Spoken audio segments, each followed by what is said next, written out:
재능을 발휘해서 연습하고 또 일찍 나와서 이제 찬양을 해주신 찬양단에게 감사를 드립니다. 이렇게 부정기적으로 한 번씩 이렇게 해주시니까 참 좋은 것 같아요. 우리가 뭐 성가대도 없고 특별히 없지만 또 재능을 통해서 하나님께 영광을 돌리고 모든 성도님들에게 은혜를 끼치는 게 참 중요하다는 생각이 듭니다. 우리 만날 때마다 격려도 좀 해주시고요. 네. 식사도 한 번씩 사주시고요. 아멘 안 나와? 아멘. 제가 이번 이제 가을이 다 됐잖아요. 확실히 15일이 지나니까 날씨가 확 달라졌어요. 근데 볕은 너무 좋은 거예요. 그래서, 이게, 옥상에다가 꽃을 키우는데 뭔가를 더 심어야 되지 않을까. 이 볕과 날씨에 너무 아까운 거예요. 뭔가를 해야 되지 않을까. 이 가을 날씨가. 근데 가을에 심을 게 거의 없더라고요. 이미 봄에, 늦봄에 심은 것들은 이제 딸 때지 새로운 걸 심을 데가 없는 거죠. 그래서 가을에 심으면 안 될까? 가을에 꼭 심어야 될 것이 없을까? 뭐 이런 걸 좀 찾고 있는데, 꽃 같은 경우는 이제 제가 실패한 것 중에 하나가 양귀비인데, 양귀비를 늦가을에 심으면 봄에 볼 수 있다 그러더라고요. 도라지도 또 그렇대요. 그러니까 월동을 하면서 봄에 보려면 가을에 심어라. 이런 걸 봐서 좀 심어보려고 합니다. 근데 너무 일찍 심으면 안 돼요. 또 지금 싹이 나가지고 겨울을 맞아보면 다 죽어버리니까, 씨앗으로 겨울을 나면서 이제, 봄에 싹이 틀 수 있게 그렇게 해야 되는 거죠. 뭐 너무너무 아까운 생각이 들면서 이제 제가 이제 어떤 생각이 들었냐면, 야, 이렇게 꽃과 식물을 좋아하니까 나는 선하고 착한 사람일까? 이런 생각을 한 거예요. 근데 이 생각에 충격적으로 그렇지 않다라는 반례를 발견했습니다. 여러분 조폭 영화 보면 아시죠? 조폭 보면 두목들이 되게 제거해버려 그러면서 뭘 다듬고 있습니까? 난초를 다듬고 있거든요. 그래서 이거잖아요. 두목들이 되게 그게 참 아이러니잖아요. 난초를 가꾸면서 마을을 아주 험악하게 나간단 말이에요. 그래서 제가 반드시 이 꽃을 좋아한다고 선한 사람은 아니겠다. 아주 독한 사람일 수도 있구나. 이런 생각을 했습니다. 과연 저나 여러분은 어떤 사람일까요? 오늘 본문은 사실 나사로라는 한 인물을 통해서 우리가 인생을 어떻게 살고 있는지, 결국은 이제 죽음이라는 단어인데요. 그 죽음이라는 단어를 또 그 죽음이라는 사건을 어떻게 준비하고 있는지에 대해서 묻고 있다라는 생각이 듭니다. 요한복음과 앞에 나와 있는 그 앞에 있는 마태, 마가, 누가복음, 같은 복음서가 4개가 있습니다만은 우리가 이제 앞에 있는 3개를 동일한 이렇게 관점에서 봤다 그래서 공관복음이라고 합니다. 마태, 마가, 누가. 요한복음은 좀 성격이 달라요. 많이 다른데 그 중에 하나는 뭐냐면 제가 몇 번 반복해서 말씀드렸습니다만은 요한복음에는 예수님께서 하셨던 기적을 일일이 다 적지 않았어요. 마태, 마가, 누가는 일일이 어떻게든 하나라도 빼지 않고 다 적으려고 했던 그런 노력들의 흔적이 보이지만 요한복음은 특별히 선별해가지고 예수님께서 하셨던 기적, 이걸 표적이라는 단어로 썼는데 요한복음에는 표적을 단 7가지만 추려가지고 그 7가지가 갖고 있는 의미가 무엇일지 신학적으로 사색하고 설명하는 그 과정이 많이 담겨 있습니다. 2장에서 가나의 혼인잔치에서 물로 포도주를 만드신 사건, 4장에서 왕의 신하의 아들을 고치신 사건이 있었고, 5장에서는 베데스다 연못가에서 38년 된 병자를 고치셨고요. 6장에서는 물고기 2마리와 보리떡 5개로 5,000명을 먹이는 급식 사건이 있었고, 또 아주 짧게 예수님께서 무리를 걸어서 오셨다라는 기사도 잠깐 나오고요. 9장에서는 우리가 오랫동안 살펴본 것처럼 신로하면서 나면서부터 소경이었던 사람을 고친 사건이 표적으로 이렇게 등장합니다. 그리고 오늘 본문이 시작하는 11장에는 바로 나사로의 부활이라는 제목으로 7번째 표적이 나오고 있습니다. 어떤 사람들은, 저도 이번에 발견한 건데, 어떤 사람들은 예수님께서 무리로 걸어오신 그 사건을 아주 짤막하게 기록하고 있기 때문에 그걸 빼고 이 나사로의 부활이 6번째 표적이고 실제로 7번째 표적은 이제 예수님의 죽음과 부활이다, 이렇게 얘기하는 사람들도 있습니다. 어찌 됐든 아주 정선해서 뽑고 뽑은 사건들만을 요한복음은 기록하고 있습니다. 그리고 요한복음은 구체적으로 아주 단도직입적으로 짧고 굵직굵직하게 이 표적들이 결국은 예수님이 분명히 하나님의 아들이시다라는 것을 드러내는 사건이었다라고 기술하고 있는 거죠. 그 점에 있어서 요한복음은 시종일관 뚜렷합니다. 예수님이 하나님의 아들이셨다라는 것입니다. 그런데 오늘 본문은 그런 의미에서 인간이 겪을 수밖에 없는 통과지이라 그러죠. 관혼상제, 태어나서부터 자라서 혼인을 하고 또 나이가 들고 결국은 이제 죽음을 맞게 되는 이 통과 제의 가운데 가장 마지막에 힘들고 또 어렵고 또 어떻게 보면 가장 크고 두려운 국면을 다루고 있습니다. 죽음입니다. 오늘 본문은 예수님께서 가장 사랑하고 아꼈던 그 가족의 아픔과 깊은 관련이 있습니다. 유대 지역 예루살렘을 갈 때면 이게 이제 남쪽으로 내려오시면 그 길목에 예루살렘 길목에 베단이라는 마을이 있는데 여기에 세 남매가 살고 있었습니다. 오빠 나사로, 마르다, 마리아 이렇게 세 남매가 살고 있었는데 오빠 나사로가 이제 병이 들어서 죽게 된 거죠. 그런데 오빠 나사로가 병으로 앓다가 죽게 되었는데 예수님 오늘 본문을 쭉 읽으면서 느끼는 건 뭐냐면 예수님이 무슨 이유에선가 그리 서두르지 않는 모습을 보게 되죠. 그러면서 요한복음 11장에 그 사건의 전말을 예수님의 행적을 아주 자세하게 기록하고 있습니다. 그래서 저는 오늘 본문에서 죽음과 부활이라는 부분에 대해서 세 가지 정도로 정리해서 생각해 보려고 합니다. 첫째는 부활은 예수님의 제자들이 경험하는 사건, 예수님의 제자들이 체험하는 사건이다라는 겁니다. 부활은. 여기서 제자라고 하면 예수님을 믿고 그분의 말씀대로 따르는 자들이다. 우리가 이제 교과서적으로 얘기하면 제자, 그러면 이제 그렇게 얘기할 수 있을 거잖아요. 이렇게 교과서적인 표현 말고 정서적으로 예수님의 제자라고 하면 예수님을 사랑하고 또 그분의 사랑을 받는 사람들, 예수님을 사랑하고 그분의 사랑을 받는 사람들이라고 할 수 있을 겁니다.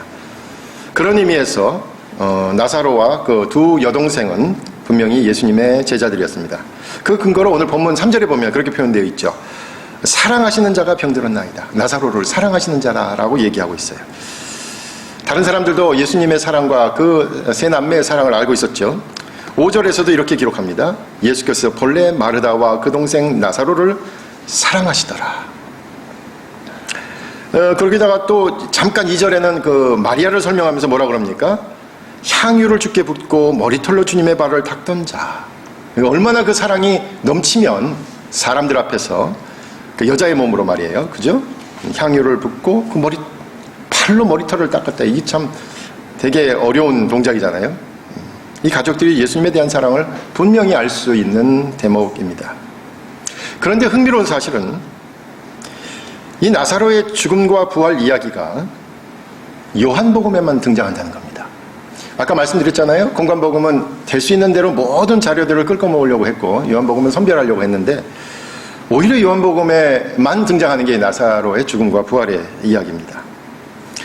요한복음은 아마도 마태, 마가, 누가복음을 이미 잘 알고 있었으리라고 추측할 수 있는 대목이 많습니다. 많은 부분을 다시 반복해서 쓰고 있기 때문입니다. 그런데 유독 이 나사로의 이야기만 요한복음에 등장합니다. 나사로의 이야기가 요한복음에만 등장하는 이유가 과연 뭘까요? 다른 복음서에는 죽음과 부활에 대한 이야기가 없기 때문에 그럴까요? 아니에요. 있어요. 여러분 마가복음 5장에 보면 21절에서 43절까지 예수님께서 하루는 회당장 야이로의 딸이 아프다는 얘기를 듣고 이렇게 그 회당장의 집으로 가는 대목이 있죠. 이것도 상당히 뭡니까? 얘기가 길어요. 중간에 누구를 만납니까? 12회를 혈루증을 앓는 여인을 만나요. 그래 그 여인하고 옥신각신 하다가 또 시간이 늦어져요. 그랬더니 뭐라 그래요? 그 딸이 죽었다라는 소식이 오죠. 그랬더니 그게 예수님께서는 그 아이가 죽은 것이 아니다 라고 얘기하셨고 결국 그 회당장의 집에 가서 뭐 달리다국 해서 아이를 살리신 일이 있습니다. 그 마지막에 이렇게 사람들이 써 있었어요. 크게 놀라고 놀랐다. 크게 놀라고 놀랐다. 분명히 죽음과 부활에 대한 이야기가 마가복음에 있습니다. 누가복음에도 나오는 게 하나 있죠. 7장에 나인성 과부의 아들 이야기입니다. 하루는 예수님께서 길을 가시는데 장례 행렬을 만납니다. 하나밖에 없는 아들이 죽은 정말 어떻게 말할 수 없는 그 아픔을 겪고 있는 그 장례 행렬을 만나고 예수님께서 마주치셨을 때 그 사람을 살려주셨습니다. 그 청년을 살리셨고 이때 사람들이 뭐라고 반응했습니까? 하나님께서 자기 백성들을 돌보셨다라고 고백했습니다. 공관복음에도 나온단 말이에요. 야이로의 딸 얘기도 있고 나인성 과부의 아들 이야기도 있는데 근데 왜 구태여 요한복음은 또 다른 죽음과 부활의 이야기, 나사로의 이야기를 언급하는 것일까요? 우리는 이렇게 생각할 수 있습니다. 아마도 우리는 죽음과 부활이라는 것은 우리가 상식적으로 받아들이기 어려운 이야기이지만 아마도 예수님과 동시대에 같이 옆에 있었던 사람들에게 있어서 목격됐던 것은 한두 건이 아니었다라는 사실입니다. 예수 그리스도를 통한 죽음과 부활 이야기가 적지 않았다라는 거죠. 회당장의 딸이나 나인성 여인의 아들이나 베다니의 나사로에 이르기까지 어떻게 보면 인간이라면 세상을 살면서 반드시 겪어야 할 사랑하는 사람의 죽음에 대한 이야기가 적지 않았다는 겁니다. 그럼 안타까운 이야기가 많았다는 얘기도 되고 그 안타까운 이야기 속에서 예수님과 관련된 부분이 또한 적지 않았다라는 거죠. 그리고 우리가 이 죽음 앞에서는 어떤 인간의 노력이나 계획도 무용지물이 되고 말지 않습니까?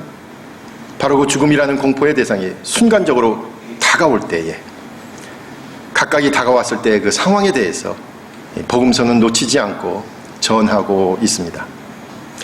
누구나 이 상황이 되면, 이 상황에 맞닥뜨리면 크게 슬퍼하고 또 절망하고 포기하게 되는 바로 그 순간에 예수님을 사랑하는 사람들은 말로 할 수 없는 또 다른 체험을 하게 된다라는 것을 복음서는 얘기하는 거죠.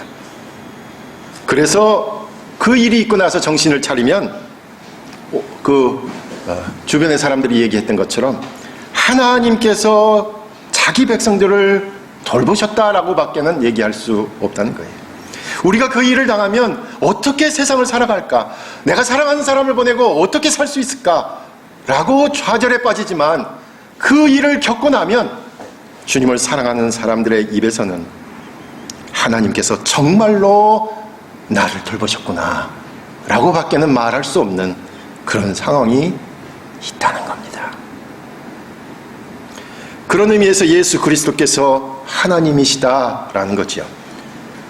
그분을 너무나 사랑해서 그분을 따르고자 다짐하고 그분의 말씀을 지키려고 할 때 반드시 누리게 될 가장 소중한 체험이 바로 이 죽음 이후의 부활입니다. 사랑하는 이들을 먼저 보내고 머지않은 장래에 저와 여러분도 함께 겪게 될 이 순간, 근데 이것은 끝이 아니라 그 이후에 또 다른 체험, 부활이 있다는 거죠. 저와 여러분이 겪을 일들은 현재의 삶의 공간과 시간만이 아닙니다. 삶의 경계 그 너머에 이르기까지 저와 여러분이 예수님과 함께 한다면, 또 그분과의 사랑의 교제 안에 든다면 하나님의 아들을 통해 누릴 체험은 그만큼 다양하다라는 이야기가 되고, 또 여러 사건이 목격됐다라는 것은 그만큼 풍부하고, 또 부활이라는 단어를 떠올릴 때 생각할 수 있는 것은 영원함이라는 단어입니다. 바로 주님의 제자라고 불리는 자들, 주님을 사랑하고 주님의 사랑을 받는 자들에게 이러한 일이 예비되어 있다라는 것을 우리에게 위로로 주고 있습니다. 두 번째, 부활은 큰 그림으로 봐야 한다는 겁니다. 큰 그림으로 봐야 된다. 본문은 우리가 겪는 죽음의 문제를 거시적으로 볼 것을 제안하고 있습니다. 오늘 본문에서 나사로가 아프다는 말씀을 들은 예수님의 행동은 좀 이상하다 그러잖아요. 저만 그런 게 아니라 여러분도 읽을 때에 참 예수님의 행동이 이해가 안 가지요. 4절에서 예수님께서 이렇게 얘기하셨잖아요. 이 병은 죽을 병이 아니라 하나님의 영광을 위하며 하나님의 아들이 이로 말미암아 영광을 받게 하려 함이라. 별로 대수롭지 않게 큰 병이 아닌 듯이 말씀하고 계셔요. 또 6절에서는 뭐라 그럽니까? 사랑하는 나사로가 아프다는 말씀을 듣고도 6절에서 어떻게 해요? 예수님께서는 이틀을 더 지내시다가 유대 땅 베다니로 가자고 그러시죠. 이게 뭐예요? 그냥 시간을 끌 만큼 끌고 계시는 것 같아요. 그렇죠? 그러니까 예수님께서는 이미 나사로를 고칠 골든 타임을 놓치고 계신 거죠. 아니, 일부러 늑장을 부리는 것처럼 보이기까지 합니다. 11절에서는 이렇게 또 얘기하셨어요. 우리 친구 나사로가 잠들었도다. 그러나 내가 깨우러 가노라. 그러니까 제자들이 듣고 있다면 뭐라 그래요? 예, 주여 잠들었으면 낫겠나이다. 이렇게 제자들도 착각을 일으킬 말씀을 하셨고요. 14절은 그제서야 나사로가 죽었음을 밝히시고, 또 15절에 베다니로 향해서 가시고, 17절의 마지막에는 뭐라 그럽니까? 나사로가 죽은 지 4일이 지나서 도착하셨다. 이렇게 얘기하고 있습니다. 병든 나사로가 있는 베다니로 향하는 예수님의 모습이나 또는 이미 나사로가 죽었음을 알고 계셨다는 것으로 보아서 예수님은 아주 냉정할 정도의 침착함을 보여주고 계십니다. 왜 그러셨을까요? 우리가 본문을 통해서 알 수 있는 것은 예수님께서 나사로가 중병에 걸렸다는 소식이나 나사로의 상태나 결국은 나사로의 죽음에 이르기까지 어떻게 보면 우리 인간은 이런 소식을 듣고 또 이런 상황에 맞닥뜨리면 순간순간 안타까울 거 아니에요. 그죠? 또 내가 어떻게 할 수 없다라는 그 무기력. 결국은 이제 절망하게 되는데. 근데 예수님께서는 이 인간이면 누구나 겪어야 될 그 충격에 얽매이지 않고 계신다라는 거예요. 이미 답을 알고 계시기 때문이겠죠. 이미 그 전체의 윤곽을 아시기 때문이죠.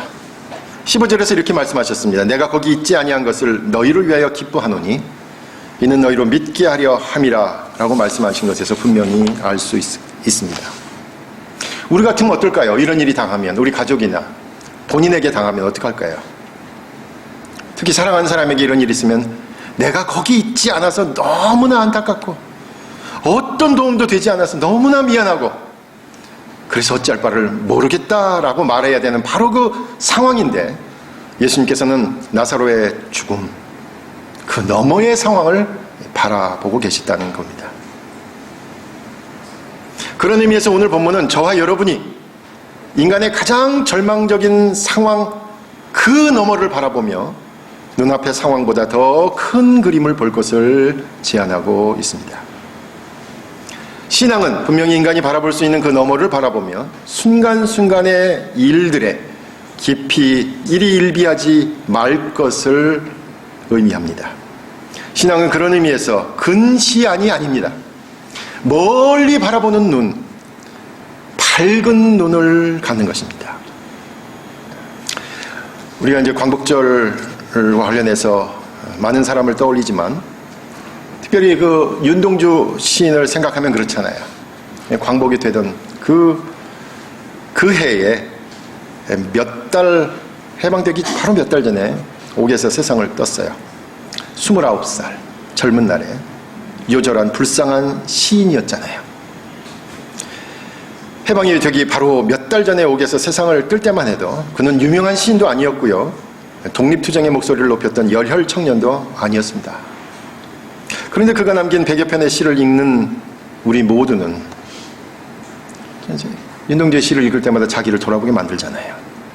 그리고 순수하고 참다운 인간의 본성이 무엇인가를 묻게 만들지요. 그리고 현재를 살고 있는 우리에게까지 깊은 감동을 여전히 지금도 계속 주고 있습니다. 최근에 발견된 공판 기록에서는 윤동주의 모습, 물론 우리가 몰랐지만 일제말기 독립의식을 고취한 애국 시인으로 평가되고 있습니다.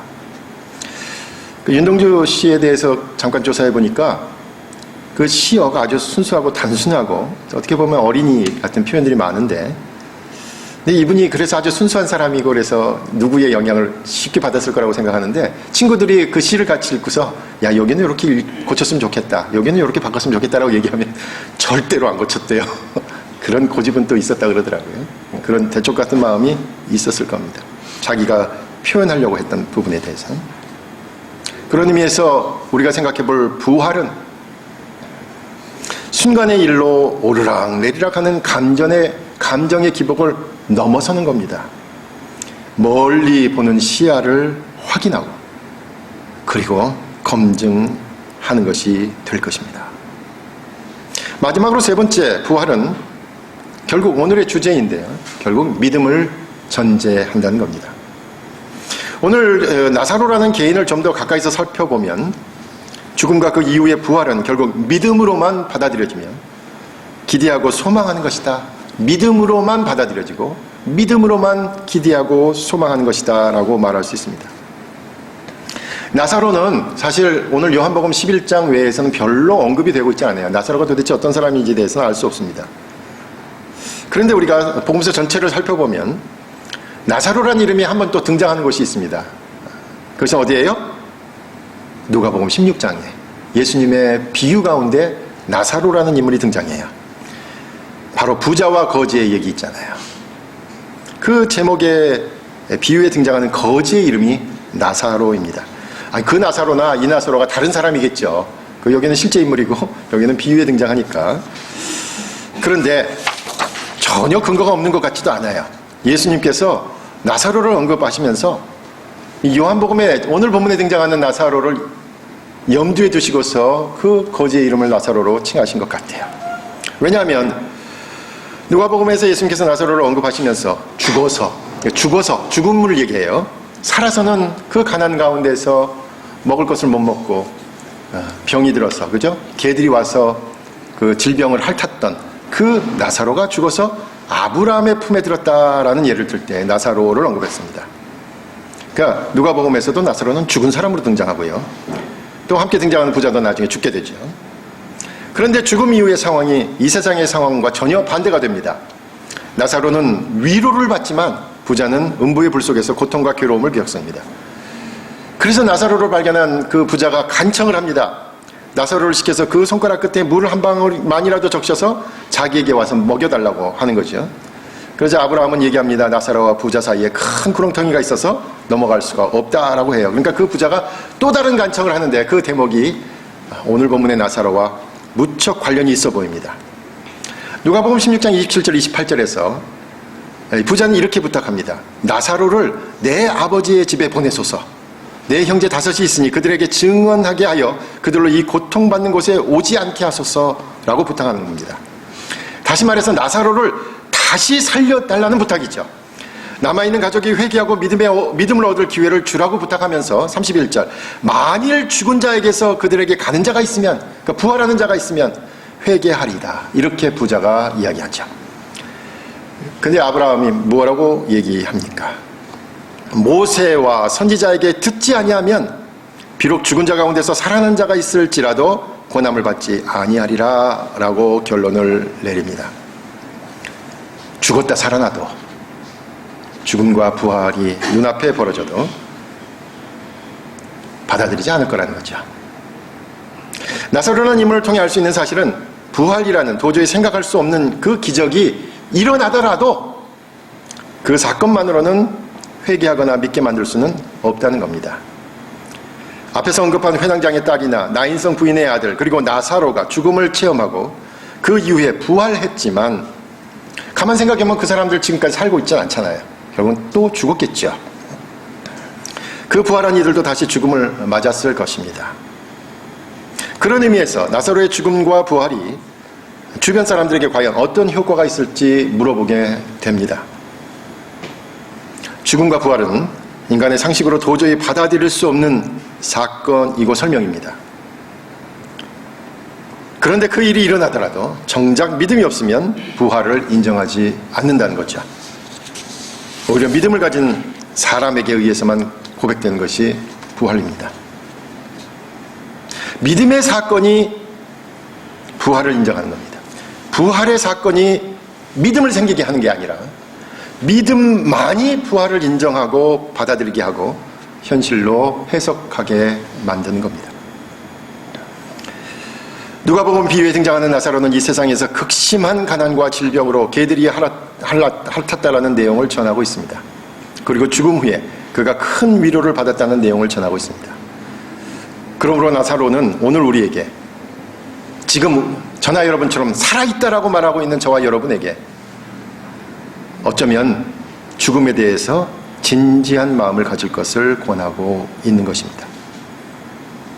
그리고 부활은 우리가 지금 저마다 겪고 있는 현실에서의 삶의 그 무게와 함께 죽음을 통한 아픔과 고난과 절망을 통해야만 가능하다는 거지요.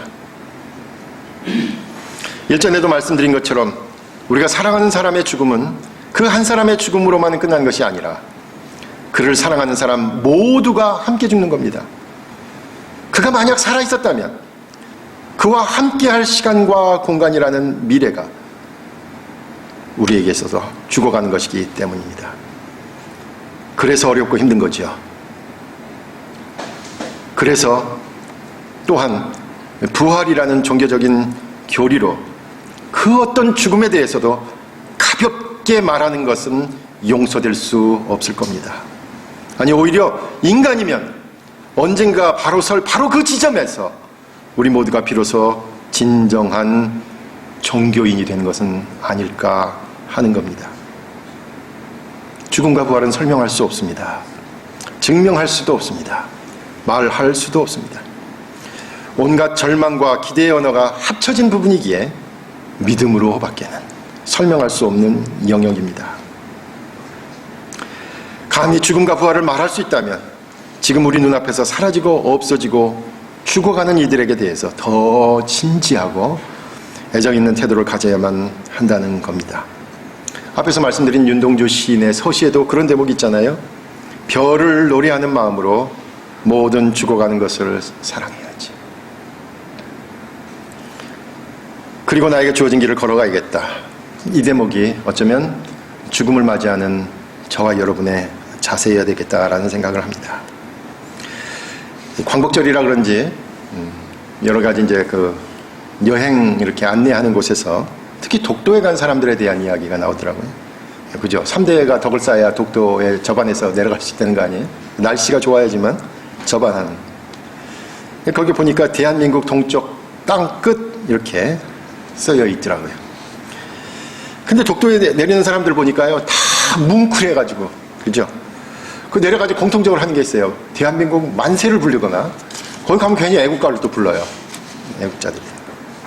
또 한편으로는 독도가 고맙기도 하고, 독도를 지키는 우리 해양경비대가 고맙기도 하고, 땅끝.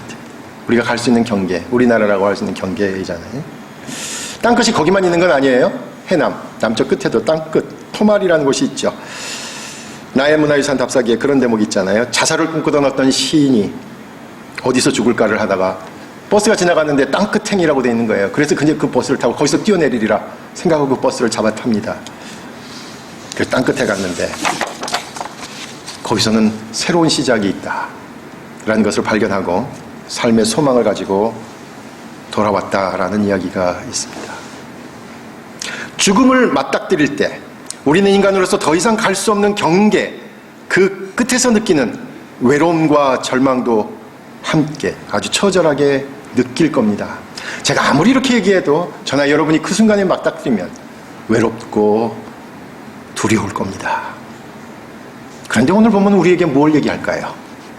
근데 잊지 말라는 거예요. 바로 그 순간 이제 함께한 사람들, 그 사랑하는 이들에 대한 아쉬움도 있고 또 미안함도 있고 고마움도 있을 것인데, 그리고 이제껏 진정으로 사랑하고 믿었던 주님에 대한 소망도 분명히 함께 찾아온다는 겁니다. 바로 그 믿음으로 그 너머는 하나님의 영역임을 받아들일 수 있게 된다는 겁니다. 오늘 본문은 바로 죽음이라는 인간의 가장 마지막 지점에서 우리와 함께 하시는 분이 계시다라고 말하고 있습니다. 인간의 가장 마지막 순간에. 그래서 이해할 수 없는 본문 9절의 말씀이 그렇게 이해가 되는 것 같아요. 말씀하신 것처럼 그 9절에서 그분이 계시면, 그분과 함께 계시면 언제나 나아지고 그분이 계시면 넘어지는 일이 없을 바로 그러한 것을 믿음으로 기대하라 라고 얘기하고 있습니다. 오늘 나사로의 죽음과 부활의 이야기는 궁극적으로 예수님께서 하나님의 아들이심을 보여주는 표적이라고 말씀드렸습니다. 예수님을 사랑하는 제자들이 체험하게 되는 것이기에 보다 큰 그림으로 인생과 시간을 바라볼 것을 제안합니다. 그리고 궁극적으로 믿음으로만 죽음 이후의 부활을 기대할 수 있다는 겁니다. 나사로처럼 세상에 힘들고 어렵고 절망적인 상황에 사시는 분도 계실 겁니다. 아니, 그보다는 상황이 나을지 모르지만 매일 반복되는 생활에 지치고 권태로움을 느끼고 있는 분도 계실 거예요. 그리고 한 살 한 살 더 나이를 먹어가면서 시시각각 다가오는 질병, 그러니까 쇠약함으로 인해서 저나 여러분이 공통적으로 고민하는 게 있잖아요. 도대체 우리가 인간의 품위를 언제까지 지키며 살 수 있을까? 그렇게 고민하는 저와 여러분에게 예수 그리스도께서 함께 하시기로 약속하셨다. 그 사실을 믿고 그 어떤 상황도 넉넉히 이기고 나가는 우리 모두가 되시길 간절히 부탁드립니다. 기도하겠습니다.